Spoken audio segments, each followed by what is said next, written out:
Mana yang lebih baik? Ciptaan Allah atau ciptaan manusia? Mana lebih baik? Manusia atau robot? Robot itu pintar bicara, pintar bergerak. Sekarang ada robot bisa berlari. Mana lebih baik? Manusia atau robot? Alhamdulillah. Pilih mana? Pilih Al-Quran atau Pancasila? Pilih mana? Pilih Nabi Muhammad atau Joko Widodo? Pilih mana? Negara Islam atau negara kafir? Alhamdulillah, semuanya berpotensi direkrut.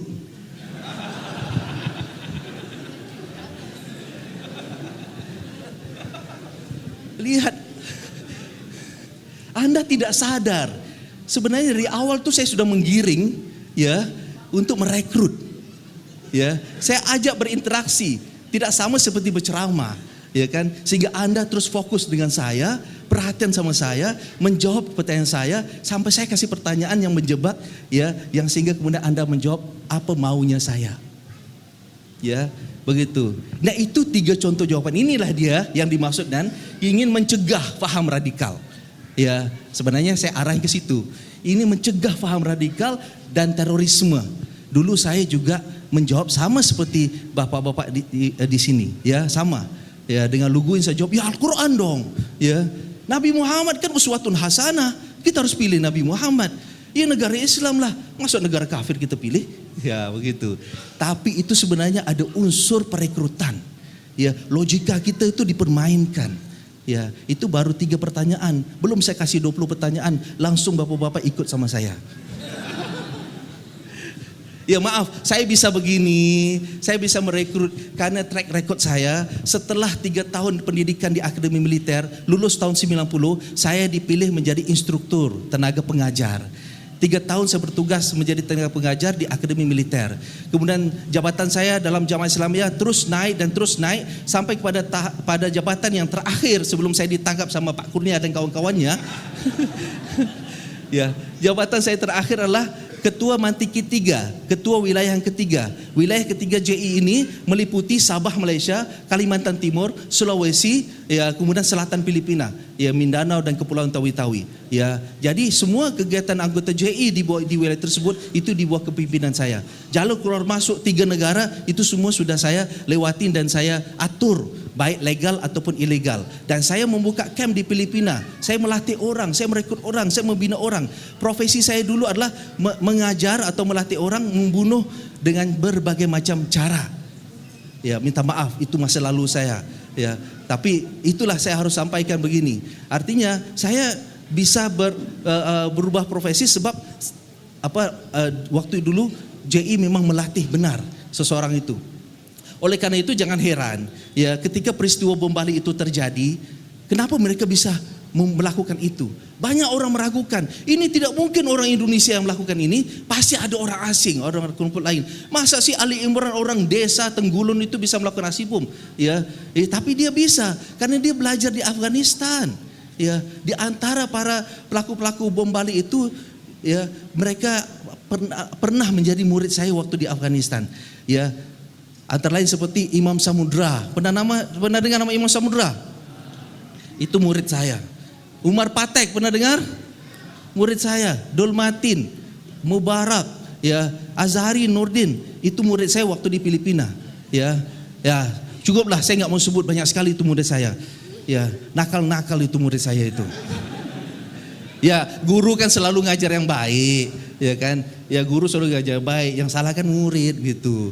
Ya, maaf itu saya bercanda. Memang saya tidak pernah mengajarkan untuk membunuh warga sipil karena itu tidak dibenarkan dalam Islam. Tetapi kalau saya terlibat dalam peperangan, iya, saya terlibat dalam peperangan di Afghanistan dan juga di Filipina saya terlibat. Namun untuk membunuh warga sipil tidak pernah sama sekali. Tetapi karena mereka ini terpengaruh dengan seruan Osama bin Laden, akhirnya mereka kemudian melakukan hal tersebut. Baik, saya ingin menjelaskan 3 pertanyaan tadi. Ya, pilih Al-Quran atau Pancasila.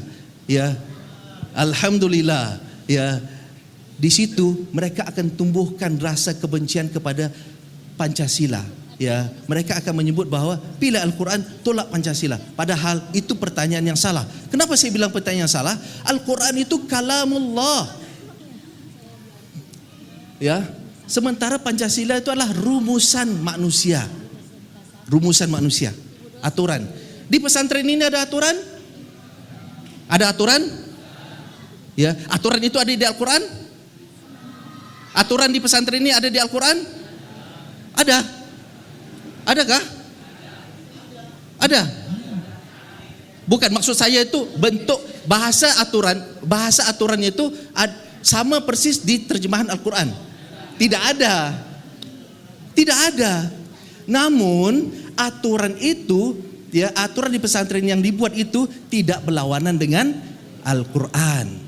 Begitu. Kenapa kita ikuti aturan di pesantren? Karena aturan itu tidak berlawanan dengan Al-Quran. Namun kita tidak bisa membandingkan aturan pesantren dengan Al-Quran. Sebab aturan pesantren ini adalah aturan yang dirumus oleh manusia. Sementara Al-Quran adalah kalamullah. Mutlak, kalamullah. Jadi ketika dibandingkan, pilih mana? Al-Quran atau Pancasila? Ya, maka dia telah melakukan penistaan atau penghinaan Al-Quran. Mengapa? Telah mensedarjatkan antara Al-Quran dan Pancasila.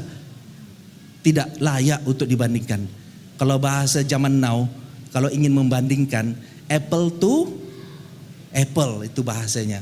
Ya, membandingkan apple to apple, apple dengan apple gitu. Ya, kalaupun apple dengan apple, itu pun bandingnya apel luar negeri, ya, dibandingkan dengan apel luar negeri. Jangan dibandingkan apel Amerika dengan apel Malang, ya. Ya, tidak sama begitu, tidak layak. Dalam negeri dengan dalam negeri, luar negeri dengan luar negeri. Artinya kita harus banding seimbang. Nah, kalamullah tidak layak dibandingkan dengan rumusan manusia. Jadi ketika waktu ditanyakan seperti itu pertanyaan sudah merendahkan derajat Al-Quran. Kecuali pertanyaan seperti ini, pilih Al-Quran atau Injil?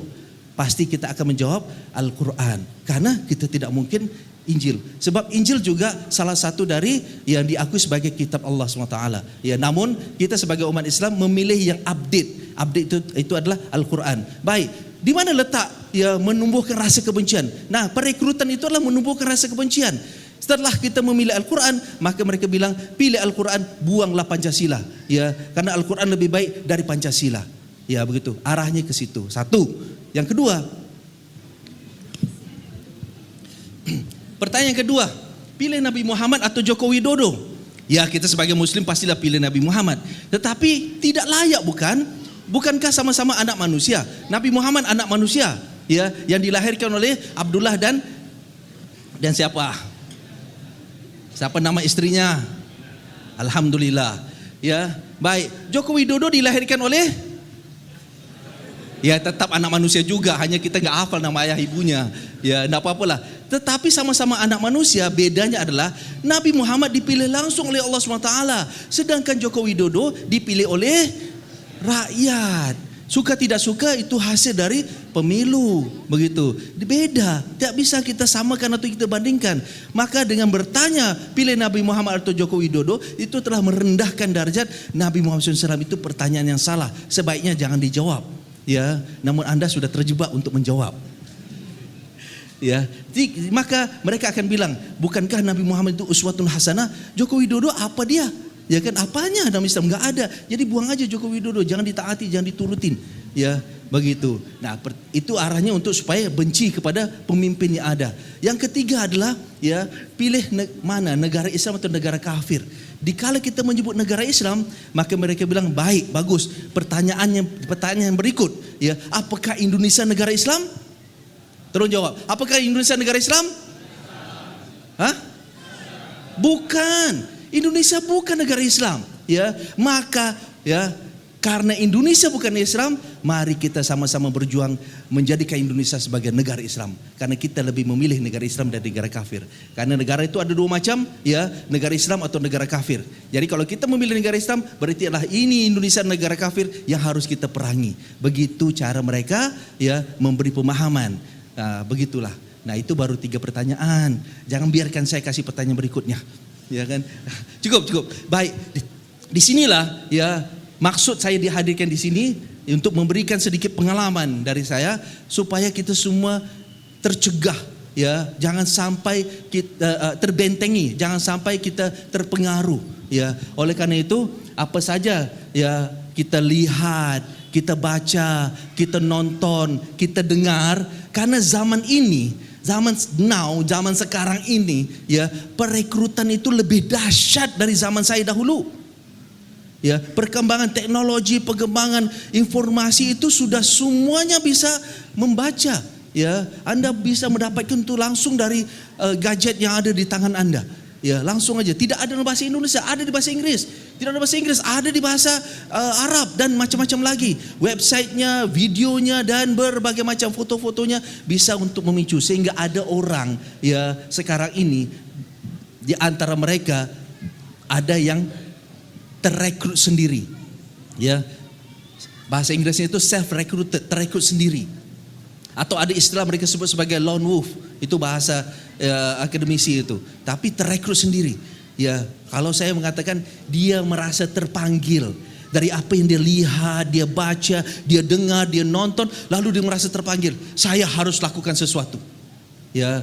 Maka ada satu mahasiswa di Bandung lulusan kimia, ya. Kemudian dia merasa terpanggil dan dia merasa dia mampu. Dia bisa bikin bom, dia bisa meracik, dia coba-coba. Lalu kemudian dia praktek, oh bisa, praktek bisa. Kemudian akhirnya dia terlibat, dia melakukan suatu aksi. Ya, sekarang sudah bebas dia. Ya, ada juga polisi, ya, polisi dan dia merasa terpanggil. Lalu kemudian dia pergi ke Syria. Begitu, polisi Jambi ya, Pak Kurnia ya. Ya. Jadi saat ini siapa saja bisa terpengaruh, siapa saja bisa terekrut, ya. Maka tadi hati-hati dengan pertanyaan-pertanyaan. Oleh karena itu apa saja yang kita dengar, kita baca, kita lihat, kita nonton, kita harus kritis, ya. Maka untuk kritis kita harus dapatkan second opinion dengan cara mengklarifikasi apa saja kita dengar, kita baca, kita lihat dan kita nonton kepada ustaz-ustaz kita, ya, supaya kita dapat second opinion. Nah, second opinion inilah yang dapat kita mengkantor semua. Ini sudah zaman hoax, zaman fitnah, ya, dan mereka akan menggunakan segala cara untuk mempengaruhi kita. Dulu saya sewaktu direkrut sama Ustadz Abu Bakar Bashir. Kenal Ustadz Abu Bakar Bashir?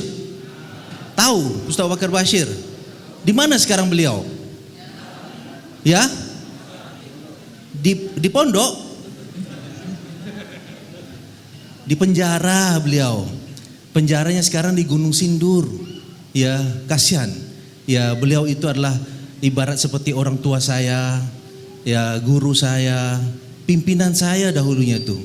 Ya, tapi kemudian beliau ya terlibat dalam persiapan di hutan jantung Aceh tahun 2010.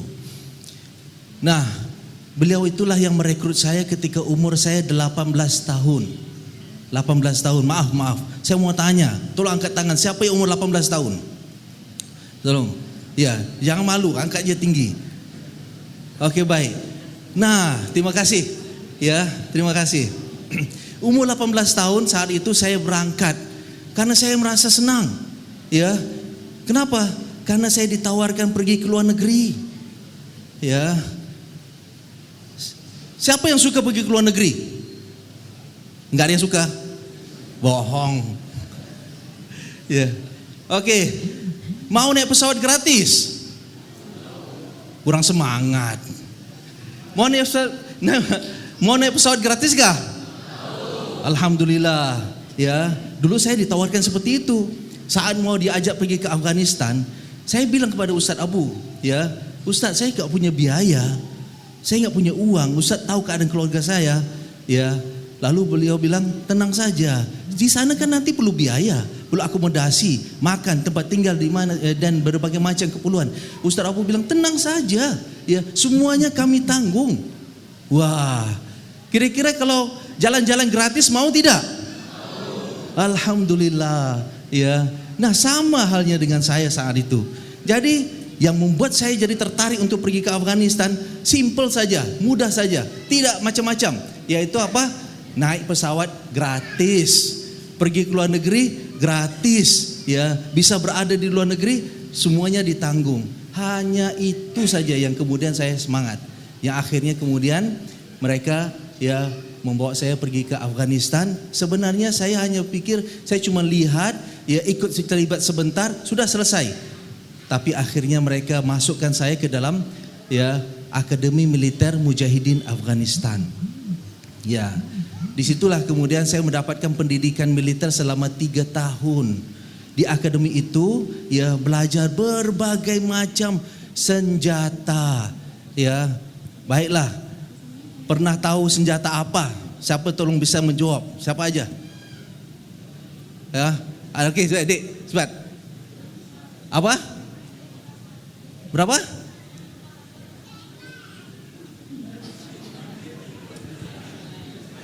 Kurang jelas. Baiklah. Yang bisa beri jelas yang lain. Ya, baik. AK-47, ya memang ini senjata lama ya, banyak orang kenal AK-47. Ya di sana juga di Afghanistan memang itu senjata yang populer. AK-47 ini aslinya buatan Rusia, tapi kemudian dibuat oleh negara lain. Cina juga buat AK-47, Mesir juga buat AK-47, Iran pun bikin AK-47. Jadi ada macam-macam versi AK-47, tapi aslinya adalah di sana. Ya, dari senjata ringan sampai senjata berat itu semua saya pelajari. Yang dimaksud dengan AK-47, ya, AK itu nama orang, Kalashnikov itu nama orang. 47 itu adalah tahun pembuatannya. Ya, begitu. Sistemnya sistem gas operation. Artinya saya mempelajari itu sampai sistem operasinya ke dalam-dalamnya itu. Dari senjata ringan, senjata berat, dan senjata artileri. Bukan hanya berbagai macam senjata selama 3 tahun, tetapi juga taktik perang, ya, ambush, serang hendap, ya, penyerangan malam, penyerangan kota, ya, perang hutan, ya, perang di gurun, dan berbagai macam itu semua dipelajari. Kemudian mempelajari juga field engineering. Field engineering itu adalah pelajaran untuk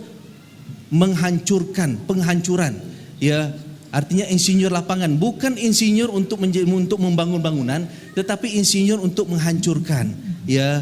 Jadi kalau misalnya lihat bangunan, masuk dalam satu bangunan, terus sudah terbayang di mana letak titik lemahnya, ya, karena dipelajari. Kemudian diperkirakan berapa bahan peledak yang dibutuhkan. Itu sebenarnya asalnya dengan hitung-hitungan. Coba tanya kontraktor, ya. Kalau tanya kontraktor yang memang yang sudah ahli, ya, tanah sebidang mau dibangun 3 lantai, kira-kira berapa dibutuhkan? Pasti dia akan segera dapat menjawab kurang lebih sekian. Nah, begitu juga, padahal sebelumnya dia sudah ngitung-ngitung dulu, ya, maksudnya sudah terbiasa. Tapi ketika saat diperlukan waktu yang cepat, dia bisa menjawab. Itu namanya ahli. Nah, begitu juga di akademi militer, awalnya belajar menghitung berapa lebarnya, berapa tebalnya, dan lain-lain begitu. Tetapi karena sudah sering menghitung, akhirnya bisa memperkirakan kurang lebih bahan peledak yang diperlukan bagaimana.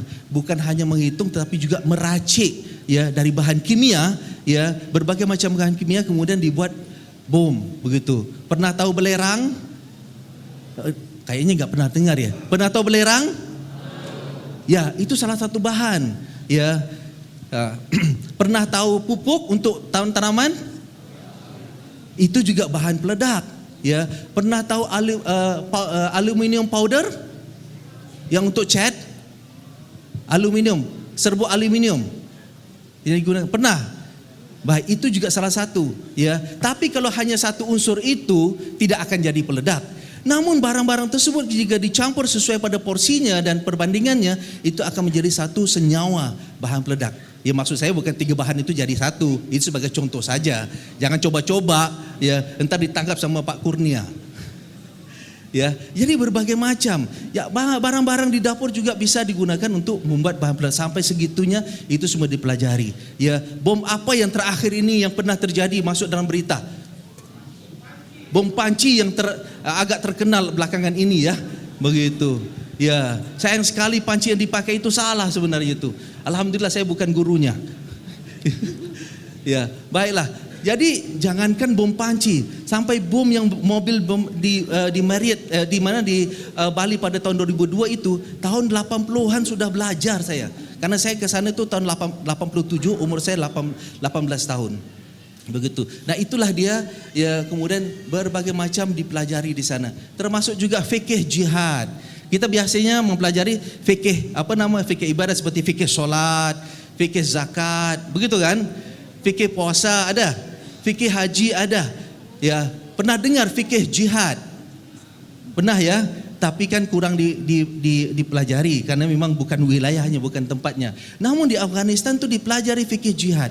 Bagaimana etika jihad itu dipelajari. Sayangnya, ya, ternyata di antara teman-teman saya itu kemudian dia melenceng, ya, dari fikih jihad. Ya, lalu kemudian mereka terpengaruh dengan seruan Osama bin Laden pada tahun 99. Tahun 99 Osama bin Laden mengeluarkan seruan untuk supaya umat Islam semuanya melakukan kewajipan yang paling besar dalam Islam, yaitu dengan membunuh warga sipil Amerika dan sekutunya di mana saja. Akibat dari seruan itu, sebagian dari anggota JI, ya maksud saya dalam kelompok JI, terpengaruh dan kemudian setuju. Saya membaca seruan itu pada tahun 99 dalam bahasa Arab, tapi kemudian saya menolak.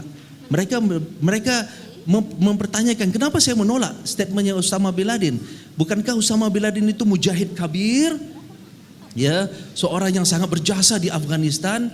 Ya, saya bilang bukan masalah jasa beliau dan juga bukan masalah beliau adalah seorang mujahid kabir. Tetapi apa yang beliau serukan ini berlawanan dengan fikih jihad. Ya, di medan pertempuran Allah dan Rasul sudah mengatur apa yang boleh dan apa yang tidak. Begitu. Dan kita tidak boleh membuat kerusakan. Perang itu tidak membuat kerusakan. Memang perang itu akan memberi penghancuran. Tetapi dengan sengaja untuk merusak sesuatu yang tidak patut dirusak, itu tidak boleh. Seperti contoh, ya, dilarang membunuh wanita, anak-anak, orang tua renta, tidak boleh merusak bangunan, tidak boleh merusak tempat ibadah agama lain, ya, tidak boleh membunuh binatang ternak dengan sewenang-wenangnya dan berbagai macam lagi. Termasuk jika kita melihat ada musuh yang kita benci, ada orang yang kita sangat benci yang musuh kita yang telah melakukan sesuatu pada kita, lalu kita temukan jasadnya di jalan, kemudian kita cungkil matanya, kita potong telinganya, kita belah dadanya karena saking rasa saking marahnya, itu sebenarnya haram, dan orang yang melakukan itu dijanjikan neraka. Ada hadisnya, ya, itu disebut dalam fikih jihad itu sebagai hukum taktil. Ya, sampai segitunya. Karena perang itu bukan nafsu. Perang itu adalah karena memang ya marahnya marah lillah, marah karena Allah SWT. Ya, tapi kita melihat mereka belakangan ini membunuh secara sembarangan. Ya, Allah Rasulullah SAW mengingatkan, fa idza qataltum fa ahsinul qatla. Kalau kalian ingin membunuh, bunuhlah dengan cara yang baik. Bukan berarti Rasulullah SAW orang yang suka membunuh, tidak. Tetapi Rasulullah SAW mengarahkan, kalau ingin membunuh dan memang patut dibunuh, bunuhlah dengan cara yang baik. Maka etika membunuh atau hukum membunuh dalam Islam itu adalah dibunuh pancung, ya. Karena dengan demikian tidak ada unsur penyiksaan, ya. Makanya diatur bagaimana panjang pedangnya, kemudian bagaimana cara menghayunnya, ya, itu dalam apa kitab ulama juga menyebut hal tersebut, dan bagaimana cara menghayunnya sehingga kemudian sekali tebas putus lehernya itu, dan itu tidak terasa. Ya, kenapa? Ya, ibarat seperti orang yang ya digigit nyamuk katanya itu. Ya, wallahu alam. Tetapi jika hukum bunuh seperti gantung, tembak, itu ada unsur penyiksaan. Karena tidak orang langsung mati ketika waktu dihukum gantung. Hukum tembak pun belum tentu langsung mati. Dia akan merasa nazaknya itu. Dan apalagi dengan listrik atau dikasih racun, ya, itu semua ada ya unsur penyiksaannya. Karena dia akan merasakan kesakitan sebelum mati.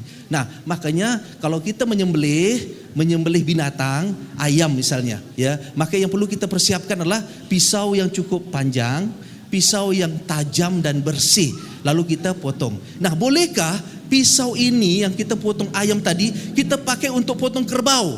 Boleh atau tidak? Kok nggak ada yang jawab? Pisau yang kita pakai untuk ayam tadi, yang bersih, yang tajam, ya, lalu kita pakai untuk ayam, kemudian kita pakai untuk potong, untuk sembelih kerbau. Boleh atau tidak?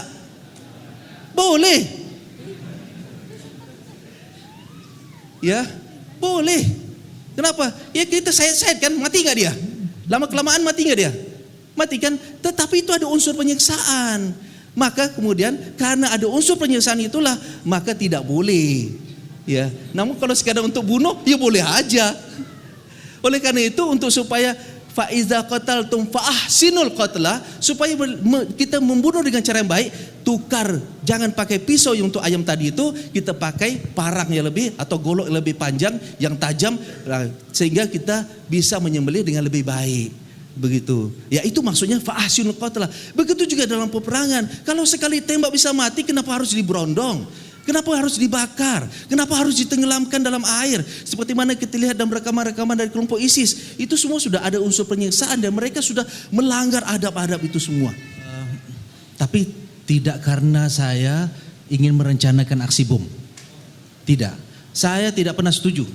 Ya, baik sejak dari peristiwa bom gereja tahun 2000, bom rumah duta besar Filipina pada tahun 2001, itu saya tidak pernah setuju.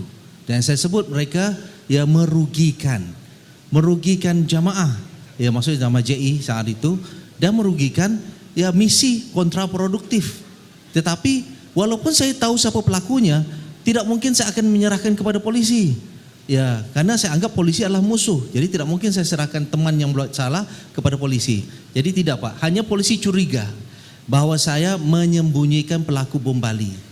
Dan saya tidak menyembunyikan. Hanya saya ingin menyembunyikan istrinya Mukhlas alias Ali Gufron. Karena Mukhlas alias Ali Gufron itu istrinya adalah adik kandung saya. Nah, itu benar. Ya, dipukul di Medan, di Madiun itu karena saya membuat kegiatan pembinaan di dalam penjara. Hingga sekarang pun tahun ini 5 penjara saya buat kegiatan pembinaan kepada napi-napi kasus teror, supaya mereka ya menolak untuk tidak mau melakukan aksi lagi atau tidak melakukan aksi bom lagi. Ya, karena masih terbatas kemampuan saya dan teman-teman, sehingga cuma 5 penjara tahun ini. Belum lama ini kami bersama Pak Kurnia di LP Palu. Ya, dari LP Palu baru kami ke sini. Ya.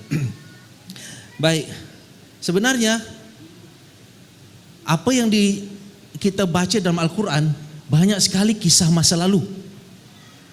Banyak kisah masa lalu, Bapak.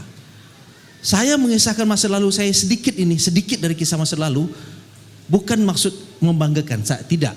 Tetapi untuk menjadi pelajaran. Seperti contoh, kok bisa terpengaruh? Bagaimana bisa terpengaruh?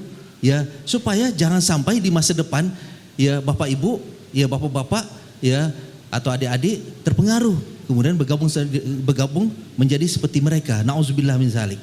Ya, hanya ini sebagai menjadi pelajaran. Ya. Oleh karena itu saya sharingkan di sini. Kepada penanya yang pertama tadi itu, ya, tidak ada hubungannya Islam dengan terorisme, benar. Ya, Islam bukan terorisme dan Muslim bukan teroris. Tidak ada hubungan. Namun, ya, yang menjadi masalah ini adalah orang kita, orang Islam yang kemudian mengaku menjalankan Islam tetapi mereka menyimpang. Ini adalah fitnah kita. Ya, mereka mengaku berbuat jihad. Di Bali itu jihad. Bom Marriott jihad. Ya, padahal yang saya pelajari, yang saya paham itu bukan jihad. Jihad ada waktunya. Kapan jihad itu fardu ain, kapan jihad itu fardu kifayah. Jihad ada tempatnya. Ibarat seperti kita ini solat ada tempatnya. Bagaimana? Bolehkah solat di toilet yang besar dan bersih? Bolehkah solat di toilet? Tidak boleh, walau sebersih apapun tetap tidak boleh solat di toilet. Begitu. Ya, nah, begitu juga jihad ataupun perang. Rasulullah SAW terlibat dalam pertempuran benar. Ya, dan sejak dari perang Badar, perang Uhud, ya, perang Khandak dan berbagai macam perang, ya, itu semua kalau kita pelajari sirah-sirah kisah perangnya Rasulullah SAW, itu semua bersifat defensif, bersifat pertahanan, bukan ofensif, bukan penyerangan. Tetapi yang dipraktekkan oleh orang-orang ini adalah penyerangan. Pertanyaannya, apakah orang yang lagi makan ikan bakar di pinggir pantai itu tempat jihad? Tempat jihad kayak itu? Apakah yang lagi makan sarapan pagi di Hotel Marriott itu tempat jihad? Bukan. Ya, tetapi mereka meyakini itu tempat jihad. Bagaimana? Mengatasi nama Islam, menggunakan Al-Quran. Dan mereka menyebut, bukankah Allah SWT sudah memerintahkan kita untuk membunuh orang kafir? Faqtuluhum haitsu saqiftumuhum. Ya, bunuhlah orang kafir itu di mana saja kalian temu mereka. Dan mereka pakai usul fikih, al-aslu fil amri wajib, ya. Asal kepada perintah itu adalah wajib. Jadi Allah sudah perintahkan, bunuh orang kafir di mana saja kalian temui mereka. Ya, dan ada lagi ayat-ayat yang lain, waqatiluhum hatta la takuna fitnah. Perangilah orang kafir itu di mana saja kalian, perangilah orang kafir sampai tidak terjadi fitnah lagi. Dan berbagai macam ayat-ayat tersebut. Ya, jadi mereka menggunakan ayat itu meyakini bahwa Allah sudah perintahkan. Dan bahkan adik ipar saya, pada saat saya bicara dengan adik ipar saya itu Mukhlas di penjara, lalu saya bertanya, Ustadz, kenapa Ustadz melakukan aksi bom? Lalu beliau marah sama saya, antum lupa ya, Allah sudah perintahkan kita untuk membuat bom. Waduh, Di mana Ustaz ayatnya? Memang ada ayat bom, perintah bom di Al-Quran? Ya, bukan. Allah sudah perintahkan kita semua umat Islam untuk menjadi teroris. Ayo. Ya, Bapak Ibu setuju mau jadi teroris? Ya tidak dong. Tetapi mereka bilang buka surah Al-Anfal ayat 60. Bunyinya ya, wa a'iddu lahum mastata'tum min quwwah wa min ribatil khail turhibuna bihi aduwallahi wa aduwakum wa akharina min dunihim la ta'lamunahumullahu ya'lamuhum wa ma tunfiquna min syai'in fi sabilillahi yuwaffa ilaikum wa antum la tuzlamun. Di mana letak katanya itu? Kata turhibun. Turhibuna bihi. Terjemahan dalam terjemahan buku terjemahan Departemen Agama itu menerjemahkan ya kalian menggentarkan atau kamu menggentarkan. Tetapi mereka menerjemahkan, bukankah Arab Saudi telah menerjemahkan kata terorisme dengan kata irhab? Yang namanya teroris irhabi, terorisme irhab, begitu. Jadi hanya ada satu ayat di Al-Quran yang cocok, yaitu turhibun, arhaba yurhibu irhaban. Ya, maka mereka menerjemahkan wa'idul lahum, persiapkanlah kalian kekuatan yang kalian mampu, wa min quwwatin wa min ribatul khair, ya, turhibun, kalian gunakan itu, kalian menteror adu Allah, musuh Allah, wa aduwakum, dan musuh kalian, wa akharina min dunihim, dan orang lain yang akan merasa terterorkan. Jadi atas dasar alasan itu mereka berbangga disebut sebagai teroris. Kita nggak mau disebut teroris, tapi mereka mau. Saya pernah berkunjung ya di satu rumah teman saya dulu. Saya mau silaturahmi. Ya biasa saya memang suka berkunjung. Saya hadapi mereka, walaupun dipukul Pak, saya datangi lagi, begitu. Nggak peduli saya. Ya Rasulullah lebih lagi dari itu kan. Ya tetap saya datangi ke penjara, saya datangi orang-orang yang sudah pernah di penjara, ya saya datangi. Ada salah satu rumah saya datangi, di pintu rumahnya ada doa. Biasa kan kalau masuk ke rumah ada doa ya, ada stiker salam, ada stiker doa. Ini ada satu doa yang sangat tertarik bagi saya. Bunyinya begini, ya Allah jadikanlah aku seorang teroris. Ini benar, karena mereka yakin bahwa mereka harus menjadi teroris. Ustadz Abu Bakar Bashir, ketika tahun 2013 saya bertemu sama beliau mengingatkan saya, ya akhi Sulaiman, beliau panggil saya Sulaiman, ya, karena itu nama saya waktu di Afghanistan. Ya, saya lebih dikenal nama Sulaiman di kalangan mereka. Ya akhi Sulaiman, ya antum jangan sebut ikhwan-ikhwan yang melakukan aksi bom itu teroris ya. Saya bilang, Ustadz, saya tidak pernah sebut mereka teroris, tetapi mereka yang menyebut diri mereka sebagai teroris. Lalu Ustadz bilang, oh kalau begitu, kata Ustadz, kalau begitu teroris itu ada dua macam. Ada teroris positif, ada teroris negatif. Waduh, teroris positif itu ya Azhari, Nurdin yang melakukan aksi bom itu teroris positif. Teroris negatif itu Densus, Amerika itu teroris negatif. Aduh Ustadz, kalau namanya teroris tetap sama aja, begitu.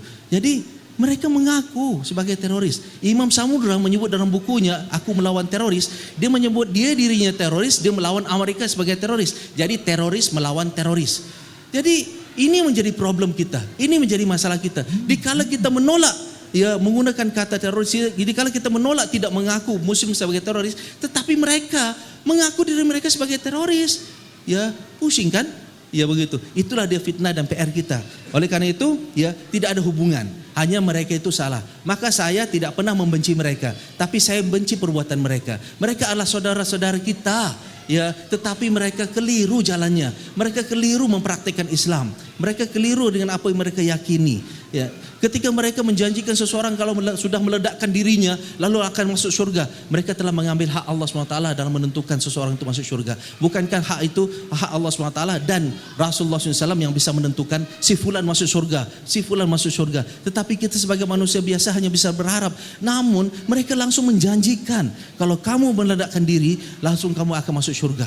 Dan banyak sudah terjadi seperti itu dari orang-orang yang meledakkan dirinya dan mendapatkan janji tersebut. Termasuk wanita ya yang namanya Dian yang kemudian membawa bom panci untuk meledakkan istana. Ya, dia juga meyakini kalau dia mati dia akan masuk surga karena dijanjikan seperti itu. Ya, na'udzubillah min dzalik. Jadi bagaimana menghilangkan terorisme? Tidak bisa dihilangkan. Loh, kok gak bisa dihilangkan? Kita hanya mampu meminimalisir, mencegah, ya, mengurangi. Kenapa? Karena terorisme itu di mana saja, bukan hanya Islam. Ya saya menyampaikan karena saya dari pengalaman saya. Ya di Jepang itu ada Aum Shinrikyo. Ya di Amerika juga ada, di Inggris juga ada dari orang-orang Kristennya, di Irlandia juga mereka melakukan aksi terorisme, dan di Myanmar juga mereka melakukan aksi terorisme. Ya jadi bukan hanya Islam, dan hampir rata-rata yang melakukan terorisme itu dari dorongan dari ideologi ataupun faham dan keyakinan mereka sesuai dengan agama mereka masing-masing.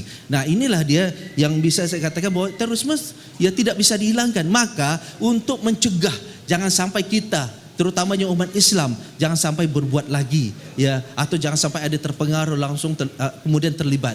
Nah makanya inilah dia peran kita semua, sebab meminimalisir atau mencegah terorisme tidak bisa dibebankan sama Densus, tidak bisa dibebankan sama pemerintah, tetapi setiap individu kita bisa berpartisipasi untuk mencegah dengan menasihati, mengingatkan, melarang, mencegah. Saya tuh khawatir kalau anak saya terlibat.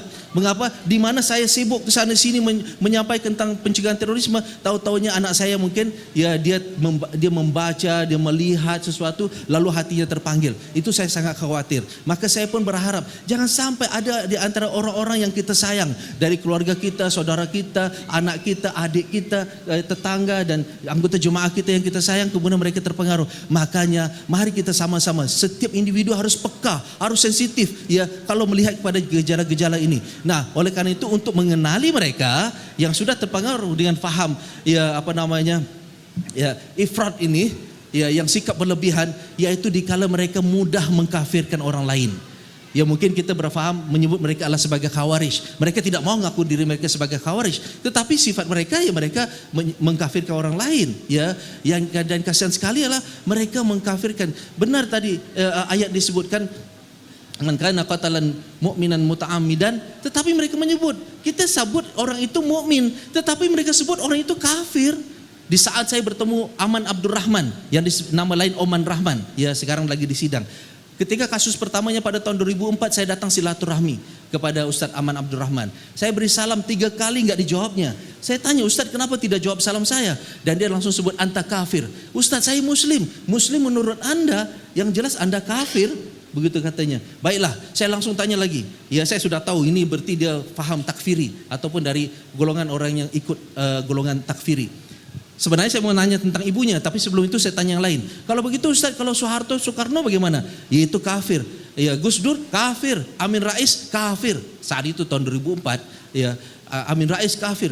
Ya, kemudian Ustaz Abu Bakar Bashir muslim. Ibu Ustaz nanti dulu. Ibunya nanti dulu. Karena dia belum lihat ibunya sekarang tuh bagaimana akidahnya. Mungkin kemarin dilihat muslim, tapi barangkali sekarang sudah menghormati bendera atau menyanyikan lagu Indonesia Raya atau setuju sama Pancasila misalnya, itu sudah dianggap kafir. Ya, jadi dia harus lihat orang tersebut setiap hari untuk menentukan orang itu ya muslim atau kafir. Jangankan ibunya, teman seperjuangannya di dalam penjara sekarang ini sudah terbagi 2. Ada anti ISIS dan ada pro ISIS. Yang pro ISIS ini pun saling curiga. Dikala ada di antara teman mereka yang senyum kepada sipir, kepada petugas lapas, itu langsung dicap kafir, langsung dipanggil kafir. Senyum saja kafir. Karena mereka bilang kalau senyum itu berarti sudah berwala. Senyum itu berarti sudah suka.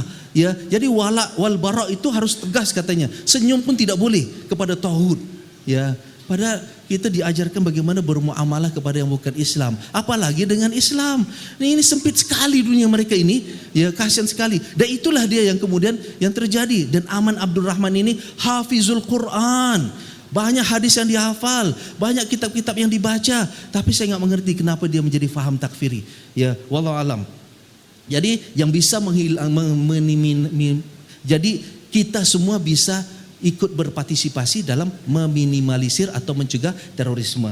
Nah, masalah negara-negara lain yang kemudian ya mengkampanyekan terorisme, biarin aja.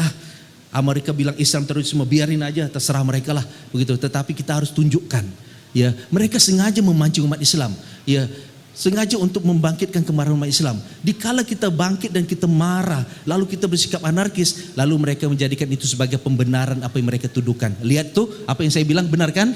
Ya, mereka bentuk film fitnah yang 15 menit yang menunjukkan bahwa Islam itu keras, menyuruhnya bunuh-bunuh saja.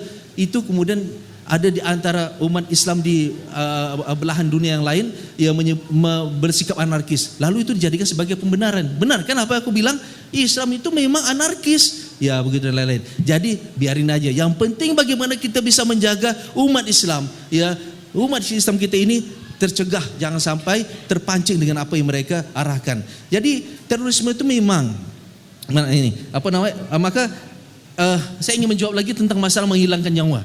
Saya yakin polisi itu pasti akan rugi kalau ada orang yang tertembak. Ketika tertembak, maka dia tidak dapat mengorek informasi. Begitu. Saya ketika waktu ditangkap, 6 polisi menodongkan senjata pada saya berharap saya akan mati. Ya, saya mengajarkan bukan hanya mengajar menembak, bukan mengajar bagaimana membunuh dengan berbagai cara, tetapi bagaimana membuat musuh panik. Ya, saya tidak mengajarkan membunuh diri, karena membunuh diri sejak dari dulu saya ajarkan itu haram. Tetapi memancing musuh untuk membunuh itu boleh, ya, karena orang lain yang membunuh. Begitu, bukan kita bunuh diri. Maka ketika waktu saya berpikir tidak mungkin saya melarikan diri, maka saya harus lawan sampai mati, dan itulah yang saya ajarkan, lebih baik mati daripada ditangkap. Maka saya berusaha ketika polisi suruh diam jangan bergerak, saya berusaha untuk mengambil senjata polisi dengan harapan mereka menembak saya. Tetapi kan Allah takdirkan yang lain. Bukankah kita yakin bahwa ajal itu tidak bisa la yastaqdimuna sa'ah wa la yastakhirun. Tidak ada yang bisa memajukan dan tidak ada yang bisa mengakhirkan. Maka ternyata benar. Ya, walaupun saya berusaha untuk merampas senjata polisi, tetapi Allah takdirkan yang lain. Ya, babak belur juga polisi. 2 polisi cedera, ya, 1 patah tangannya, 1 patah kakinya. Tadi Pak Kurnia belum cerita anggotanya yang patah. Ya, malu beliau itu. Ya, makanya saya di Borgol sampai 3 pasang. Baiklah. Jadi jangankan saya yang pengen mati, ada di antara mereka yang licik. Ya, seperti di Medan. Ketika saat ditangkap, ya kooperatif, tapi dia lihat ada senjata anggota yang lengah, langsung diambil dan dia kokang. Karena jaraknya berdekatan dengan yang lain, anggota terus menerkam dia dan dia tidak sempat menembak. Terus ada lagi 1 orang, anak murid saya di Jakarta pada tahun 2003 ditangkap, ya saat diperiksa. Terus barang bukti senjata dia ditempatkan di depan, padahal sudah dibongkar, dipisahkan. M16 itu sudah dipisah 2, bisa 3, maksudnya magazin bagian depan dan bagian belakang, jadi 3 bagian. Nah, ketika waktu penyidik itu lengah, dia langsung mengambil senjata tersebut, dia masuk ke kamar mandi, ya, kemudian dia pasang, dia tembak polisi keluar dan dia tembak dirinya. Ya, jadi mereka itu saya paham benar. Mereka tuh selalu berpikir lebih baik mati daripada ditangkap. Nah, kalaulah misal terjadi ada ditangkap tersebut, saya sebenarnya tidak tahu apa yang terjadi yang belakang ini nih. Ya, seperti beberapa orang tersebut. Namun dalam hati saya kebayanglah mereka tuh semua pingin mati, tidak mau ditangkap karena tidak pernah ada yang dipuji kalau ditangkap. Pernah kan dipuji? Bagus ya dia ditangkap. Ada nggak muji gitu? Nggak ada kan? Ya, jempol dia ditangkap, maksudnya angkat jempol kita. Maukah kita bilang itu sama teman kita? Tidak kan? Kita hanya bilang, waduh salah dia, waduh keliru dia, bodohlah dia. Ya, jadi memang teori itu dulu saya diajarkan. Ya, makanya dulu di Akademi Militer Mujahidin Afghanistan itu diajarkan escape and evasion.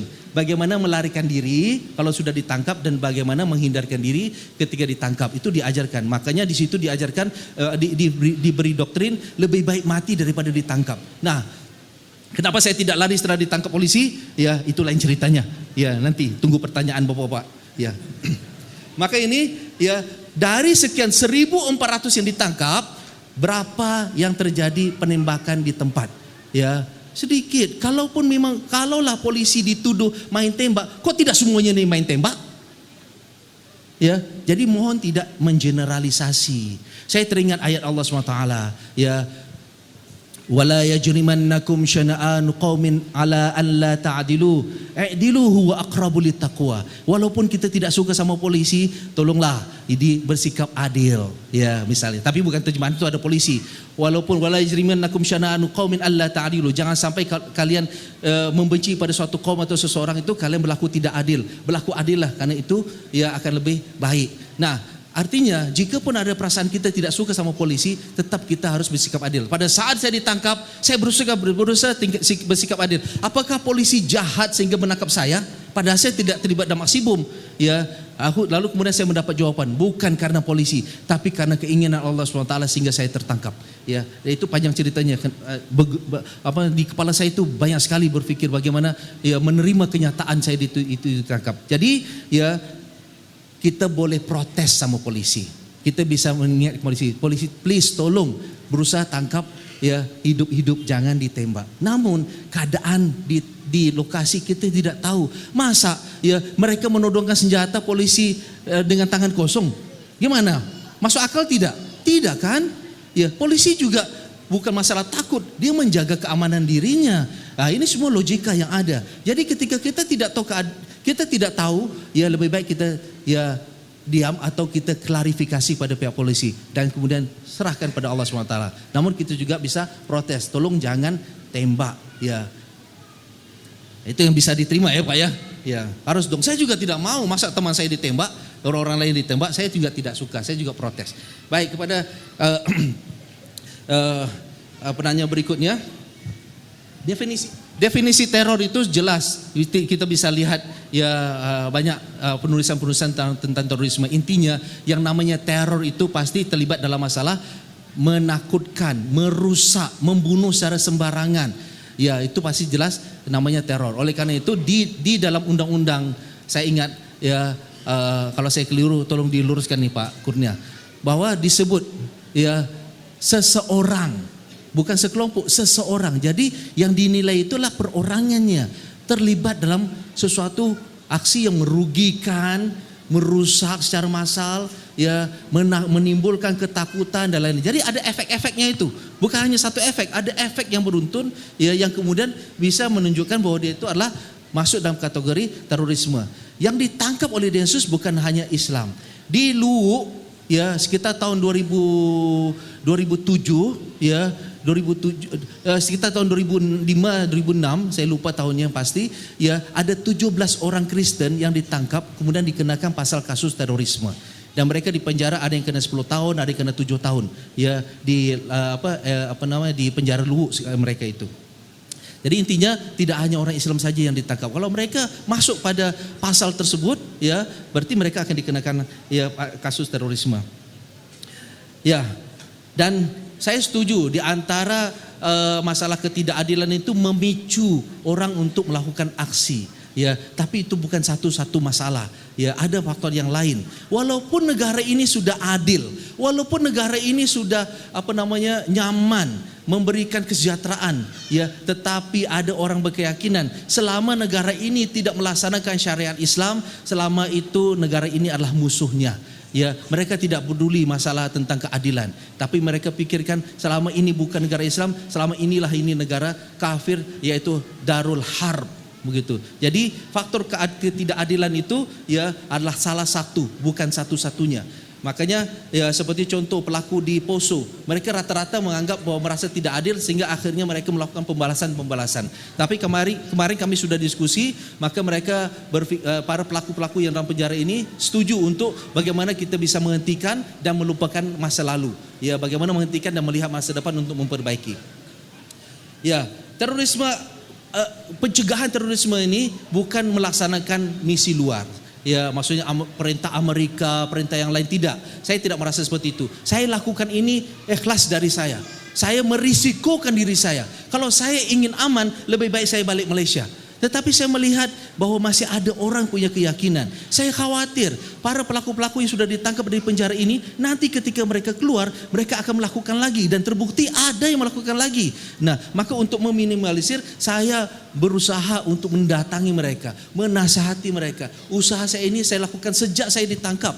Masih berstatus tahanan, saya sudah izin sama pihak Densus untuk bertemu sama para napi-napi yang lain. Makanya saya sempat bertemu sama ya Amrozi, saya sempat bertemu sama Mukhlas, ya Ali Imron dan lain-lain untuk saya ajak diskusi tentang hal apa yang mereka lakukan tersebut.